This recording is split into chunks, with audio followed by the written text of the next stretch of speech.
found it no longer tenable to remain in the government and he resigned. Get out of it.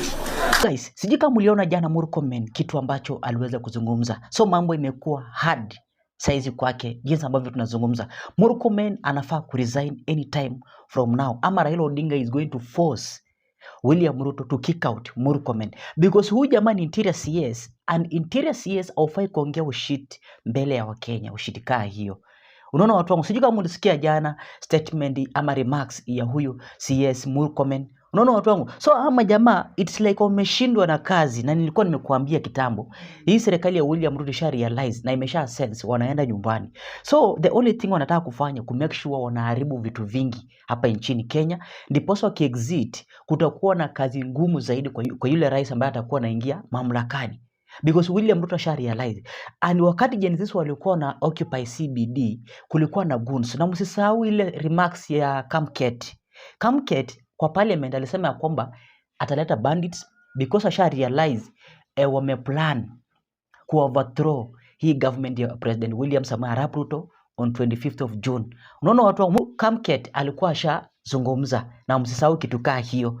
Unaona watu wangu, and now Murkomen baada ya mambo kufail on 25th of June, wanapolisi wakawa wame overpower police officers during protest. And now Murkomen anakuja kuongea maushit. So kumemchemkia mbaya tena zaidi. So now Murkomen anafaa kuresign and I want you to listen carefully. So guys, ensure my like na nasema thanks kwa hiyo like yako. Kwa hivyo guys, kama ni mara yako ya kwanza pia ensure na subscribe ili kujoin na hii channel kwa mara ya kwanza ili kuifanya iweze kugrow. Asanteni tena zaidi. Sikizeni jinsi ambavyo mambo yameharibika hapa nchini Kenya. Na kama Raila Odinga atatolerate kwa hiyo shit, then hata yuko tabani. Lazima a speak out. I do genuinely think that Kipchumba Murkomen should resign. Yeah. Na tumeambia polisi mtu yoyote mwenye atakaribia police station piga yeye risasi. There is no reason to be in office if A, as Erica said, you failed. Two, when you're calling for police to shoot protesters, not protesters, sorry, to shoot anyone on site who they see approaching a police station. Yeah. What is that? A shoot to kill order in broad daylight, and you should continue staying in office is completely ludicrous. To say that she will continue to shut down media stations for national security when there was a court order clearly stating that they should be turned back on and that the Communications Authority steps were taken against the law. Then also just snitching on yourself because now you have told us that it is you who directed the Communications Authority. Inadvertently, you've told us that without whether you wanted to or not. Everything that it's clutching at straws and really, really, really thin ones. The fact that you can come out and say these things and expect that people will just be like, okay, I don't know what the expectation is here. But I think he was speaking more to the police service than to Kenyans, to be quite honest. That was not a statement for Kenyans, it was to the police service. But you are not the cabinet secretary of the police service. Guess what? You're the cabinet secretary for Interior.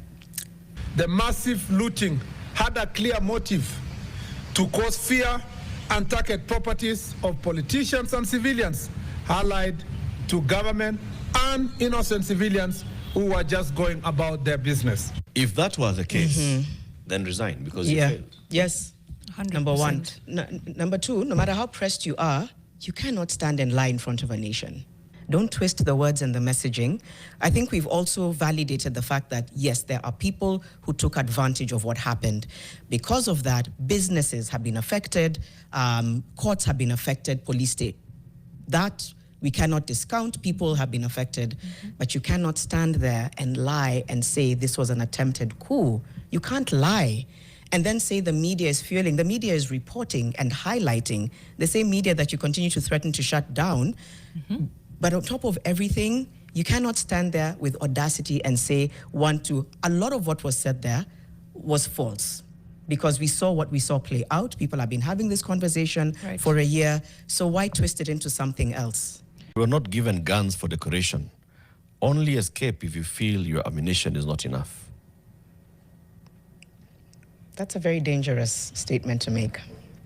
The callousness, choosing not to speak to these families who we've just heard from, who are mourning their loved ones, who are not doing anything wrong. Not that demonstrating is wrong, but even those who are nowhere near demos. Someone going to pick up his younger brother from school, as one does. Someone working, trying to make a living. And from the Interior Cabinet Secretary, what you hear is this is an attempted coup. Police officers should shoot on sight anyone approaching a police station. I honestly don't think Kipchumba Murkomen should be in office. Any self-respecting person, any self-respecting government which claims to be law-abiding cannot have someone saying things like this who is then calling themselves the Cabinet Secretary for Interior. That last part you just said about law-abide, that's the problem. That is the problem. You're not following the law. You're not following the law because you can't wake up and say, hey, from now on, that's your law, and then there's the law. What is their role currently in the country? We've seen a lot of and witnessed a lot of hate speech, but NCRC are quiet. They are supposed to come out and protect. Another thing, Mr. Speaker, is the IPOA. Criminals should not use IPOA as a way. Thank you, Honorable Speaker. Allow me to send a message of condolence to the people who lost their loved ones, and in a special way, Mama Brian Dongo from Olkalau. Honorable Speaker, having said that, this House must look at what happened yesterday like a timing bomb. There is clear disconnect between the Gen Z and the country leadership. And this House knows we cannot pretend that we don't know. We know the issues of unemployment, the issues of abduction, the issues of continued killing of their colleagues, and that is why the Gen Z came. And the Gen Z are normally very peaceful until they are brutally provoked by government-sponsored goons. Sakaja plan failed. Yesterday, Gen Z finished their demos at 4, and the goons that were organized came on the street to loot. And we cannot call the Gen Z the looters. We cannot call them the goons. They are goons who are sponsored by... Yes, yes, Masara. Thank you, Mr. Speaker. Mr. Speaker, Migori has been the headquarter of demonstration. I thank the people of Migori because yesterday Migori was very quiet. Mr. Speaker, we have only one country. And those who are thinking they can ban this country, where will they be after the country is banned? I want to request each and every citizen that it is high time we sit down and agree that if it is power was there the other day. Power has left them less than 2 years, and they have started banning their own property.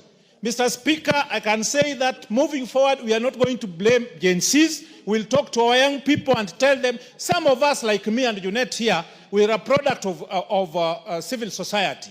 From councillor to mayor to now MP and going to be the next governor of Migori. Young people, let you not be misused. Let you